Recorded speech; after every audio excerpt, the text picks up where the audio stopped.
and welcome her to our call. Unmute you, and you're good to go. Meghan, thank you so much for being our host tonight.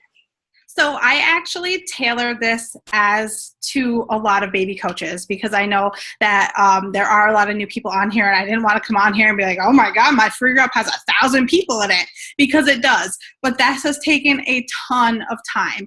I've been coaching for 2 years now. I've only been doing free groups since last April, and I have a couple don'ts for you because I will tell you what I did.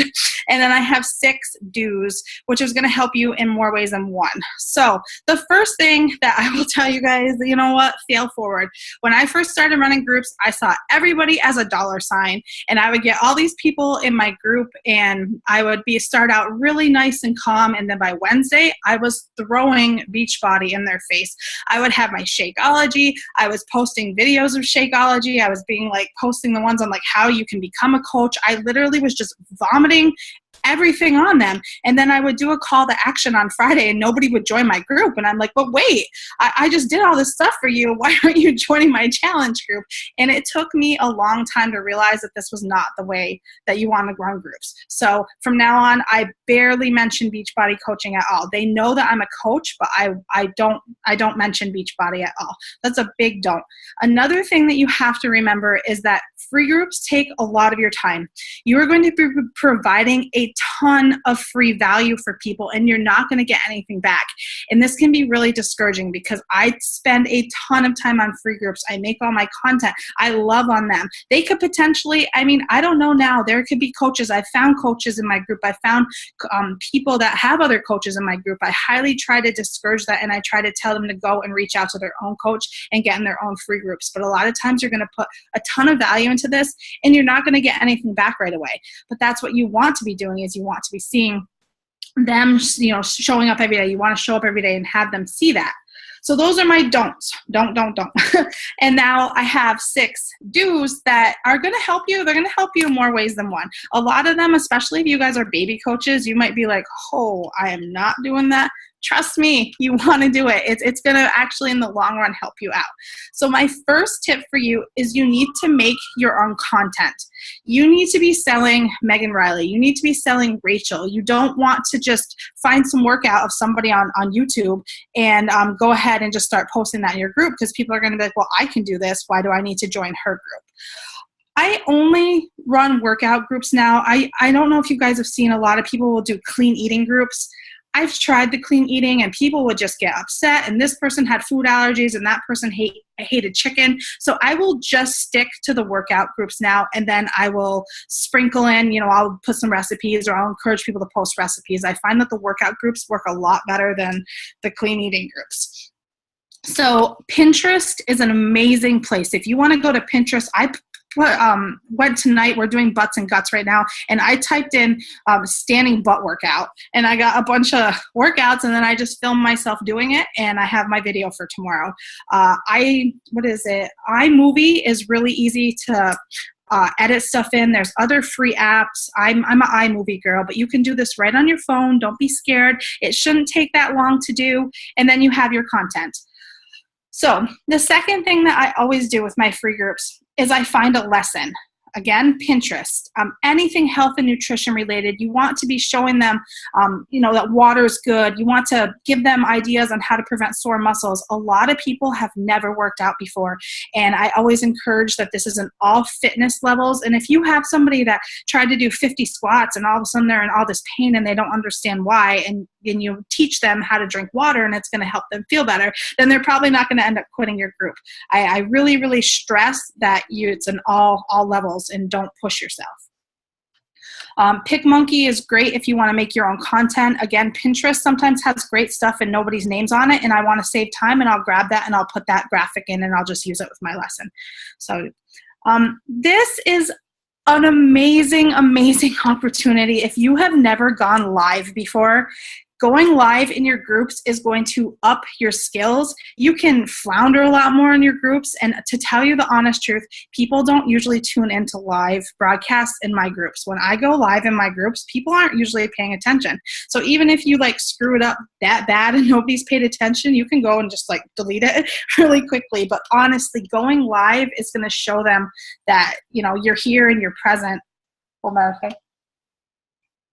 I go live just at night and be like, hey, how was everybody's day? I talk to them like we're friends. I tell them my struggles. Like if I had a struggle with my workout, I'll go live and I'll talk to my group about it. So they see that you're a real person and that you're pushing just as hard as them. That's my number 3. Number 4 is a big thing. Like I told you, I have 1,000 people in my group, and honestly, maybe 30 of them are paying attention. You want to do a lot of call to actions. I do a call to action every day. The best one that I do is with my workout video. I do some sort of call to action, and it's actually kind of sneaky. Like today, I did my call to action of what's your biggest struggle when it comes to your health and fitness goals. So they do their workout video, and then you get this blurb of like people pouring their hearts out, telling you, you know, what are my biggest struggles? What do I have to work on? I used to just have them comment done. I mean, you can always do that, but if you can try to get more out of people, it's going to be better in the long run because you're going to get to know people. Another thing that I have recently started doing, you can only do it on the laptop, is the polls. Do you guys know that you can make polls in your groups? People are busy. They don't want to start writing out something. I've done polls and just been like, you know, what do you want to do tomorrow? Do you want to do standing abs or abs on the floor? I've done polls and asked people what their, you know, different struggles are. Is this what you want? And then people, it's so much easier for people to look at their cell phone and just hit what they want than to be like, oh, well, she wants us to write out a whole paragraph of what our struggles are. Polls have been working amazing lately. I've been getting a lot of engagement on that. So water selfie, that's another huge one, getting people to show their sweaty selfies. I'm sure like in your paid challenge groups, you guys do like the Motivation Mondays or Tasty Tuesdays. You can incorporate those. You kind of want to run your free groups like your challenge groups so that people, when they do transfer over, they're like, oh, wow, well, this is like our free group, but we're just doing the paid version now. So this is where number 5 is, sorry, my nose is itching here, is I start to do a little detective work on all my people. Because my people are a cold market now, I will go and I will really look and start to see, like, who do I want to be friends with? And I used to think this was so creeperish, and I never wanted to send friend requests to people.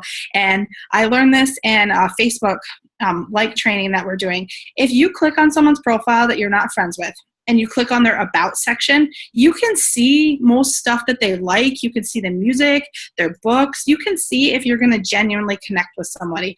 When I first started running free groups, I would friend request everybody. Like, I didn't even know who they were. I would just go through and I would friend request them. And then I realized, like, I really didn't really want to be friends with this person. And now I was, you know, stuck with having them on my friends list. So, I mean, it sounds creepy. And I know that I had a really hard time with going on people's profiles and looking around and seeing it. You want somebody to be your future coach. You want somebody to be your teammate. You don't want to just friend request somebody that, like, you don't really want to be friends with. And if you have any trouble on how to do that, don't hesitate to message me on that. Lastly, number 6 is sprinkle Beachbody in without them realizing that you're sprinkling it in. In almost all of my workout content, I have some sort of Beachbody shirt on.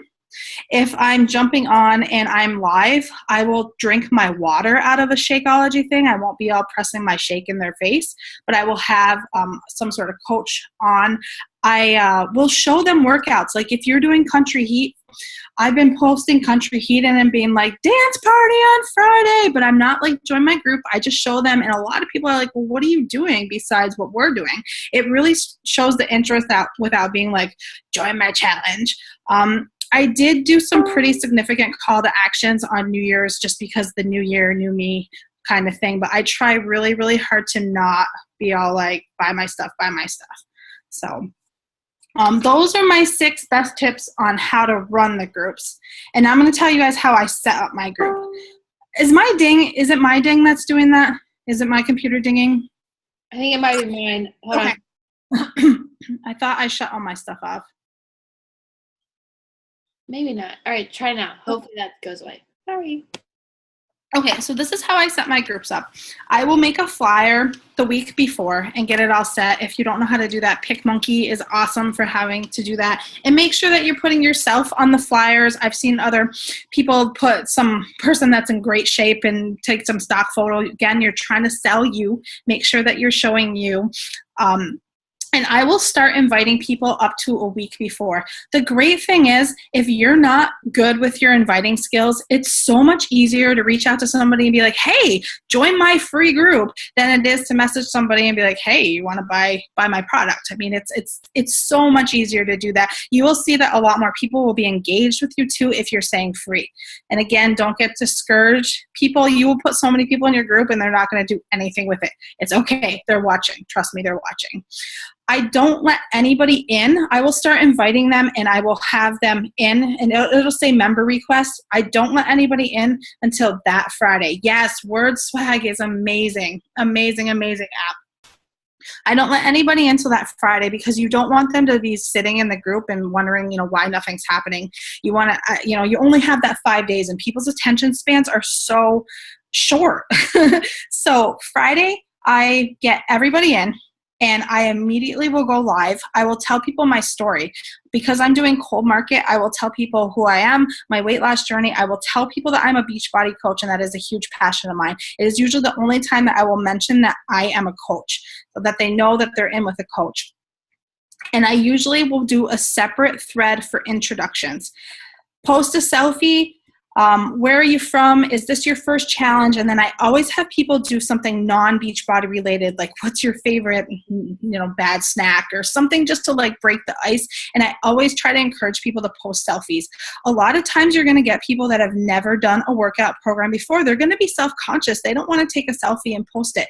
I will make a big deal out of like your beautiful faces. I want to see your beautiful smiling something. You want to start encouraging people, because a lot of people, this is the first time that they're ever being introduced to something health and fitness related. So really start boosting people right from the start.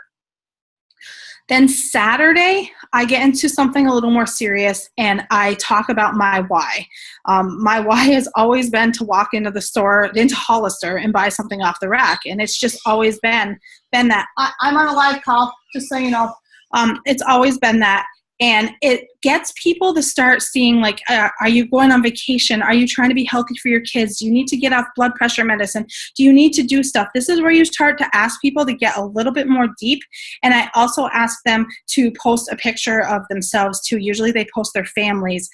Make sure you're commenting on every single person that ever messages or puts something. Some women, they pour their heart out. I mean, my target market is plus size women, and some of them have 200 plus pounds to lose, and they pour their hearts out. And I'm all like, oh God, bring the tissues. Just make sure that you're like responding back, because you don't want someone to pour their heart out and then be like, wow, well, she didn't even bother to like respond to me. So make sure you're responding to those comments. Sunday, this is optional. It's worked for me and it hasn't worked for me. I will announce some sort of small prize giveaway, usually maybe just like a 3-pack of Shakeology. Tell them if they stay engaged with the group, if they comment and they encourage other people, that, I will give away a Shakeology. I've given away hip hop abs. I used to do really big prizes and it just wasn't worth it. So stay small. Definitely stay small, because I gave away a pack of headbands once and people were all like, it's the headbands. So people like free stuff. So you can walk in. I just didn't want you to start talking to me. So that Sunday night, I jump on live again.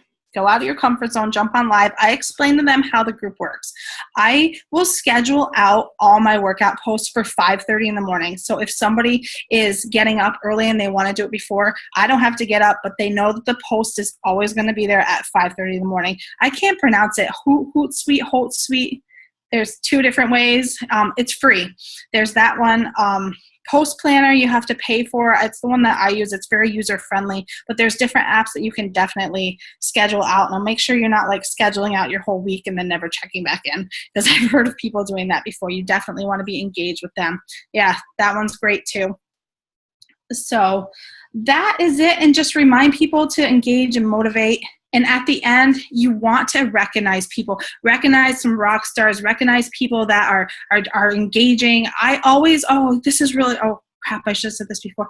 I will always do some sort of like measurement. Like if we're doing a squat challenge, the first day I will have them do how many consecutive squats can you do and write that down. And I always encourage people, don't like go for 500 squats because this is new. And then at the end of the challenge, I will go back and I'll have them revisit it. And people are so excited because even in 5 days, people improve. It's amazing how much people will improve just in those 5 days. And that really gives them something to hold on, that they realize that if they can do this in 5 days, then they can do something in 30 days. That's a really big thing that I started doing. So that's like pretty much it. Now, I know that a lot of you guys don't have a huge fan base or you don't have a huge friend circle. There is another thing that I did when I was a really small coach to get people in, and it had to do with the giveaways, is that I would do the U+2, that if you invited 2 people in, that you would be entered in for a drawing for Shakeology packets. Live and learn. I did this thing once where I was like, add people, and people were adding people left and right to get the Shakeology, and it was coming back on me because nobody wants to get added into groups without their knowledge.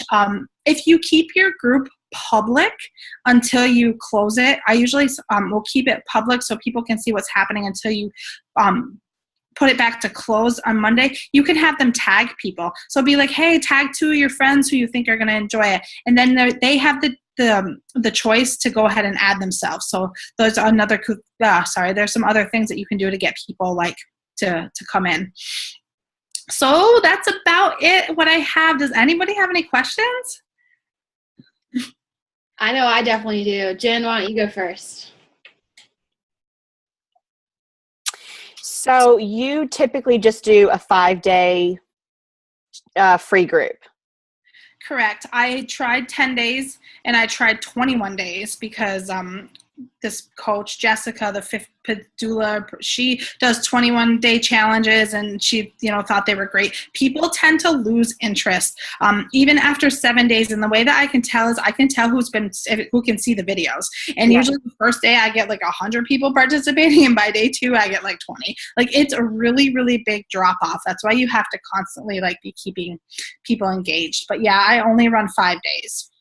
So what do you do at the end of that 5 days with everybody in that group? Like, how do you proceed? I've kept it as a rolling group only because there's so many people now. When I first started, I would close it and I would start a brand new group and I would close that group right down. And it's funny because you do get the lifers. I have some lifers in my group. They're probably never going to buy from me, but I used to, when I would shut down my group, they would just jump to the next and they would jump to the next. But I like them. And like I said, I used to go in this thinking that I was making a sale, and now I realize that I'm still changing people's lives, and they're going to invite their friends, and if they stay in for life, they stay in for life. So with Jen, real quick, with that, like with your free group that you've kept rolling, do you just change the name of the group each time you run a new 5-day? What do you do in between your challenges? I was changing it to whatever we were doing. It was squats and butts and guts, and I was changing it. And then finally, when it got so big, I just ended up keeping it as Getting Healthy with Meghan. And then what do you do in between when you run your 5-day challenges? Do you still interact with that group? Yeah. Just not as frequently? Yeah, I'll still jump in and just do like on Saturday, Sundays, I'll do like a motivation, something, not as much. But see, the thing is that I've built this so much now that like I had like a 200-person wait list waiting to get in. And usually I just start on Friday and I let those people in, and then I just start the cycle over and over again. And then my lifers, if they want to stay in there, they're going to have to listen to my speech over. So you basically take the approach of you have your paid accountability group, and then you have a free accountability. So you just run 2, with the similar purpose, but just keeping them separate. All my shout outs that I will do for my paid, I will do them in my free too. Like so-and-so lost this much weight. So it's another way of just kind of sprinkling in Beachbody without being like, join my group. How often do you run? Do you do multiple a month, or do you do like one a month, or like what's your strategy? When I first started, I was only doing 1 a month, and now I've just continued. The thing is that I have so much footage that I can run groups now and not have to stop and do a workout video. So I have enough now where I can just keep rolling them, and it's okay. When you say footage, is that just recording yourself? It's all me. Yeah. You just record it every time you do something, and then you just save it, store it? I upload everything onto YouTube, and that way I just have everything. And the great thing is that if you guys record these workout videos, recycle them. I put them on my like page. I put them on my my business page. Like, you definitely can do more things than once with the video footage. This may go for you, but I also know I've seen you do it, Rachel. What are you guys using? Is it a phone on your app, on your computer? Because I have an iPhone, but I have a PC. I've seen people who do videos, and they're edited, they're sped up, there's transitions. It's not just like a clip, if that makes sense. Does that make what do you guys use? I use what Megan uses. I use iMovie. Mm-hmm. Okay. Do you have an iPhone? I do have the iPhone. I just don't have a MacBook. Yeah, I use iMovie on my phone. On your phone. Mm-hmm. Yeah, okay. So it's just I just use the app on my phone, and it's super easy to navigate. Okay, perfect. Thank you. I'll look into that. Yeah, and I think Keela had also asked, how do you invite or organize participants before you actually open up the group? So I think she kind of answered that for me. So Megan, what you do is you invite, and all the people who say yes, you add them on a Friday before you start, which is the following Monday, and you engage Friday, Saturday, Sunday, and then start on Monday. Am I understanding that correctly? I give them the link, so it's their responsibility to join. I used to try to put everybody in myself, and it just got...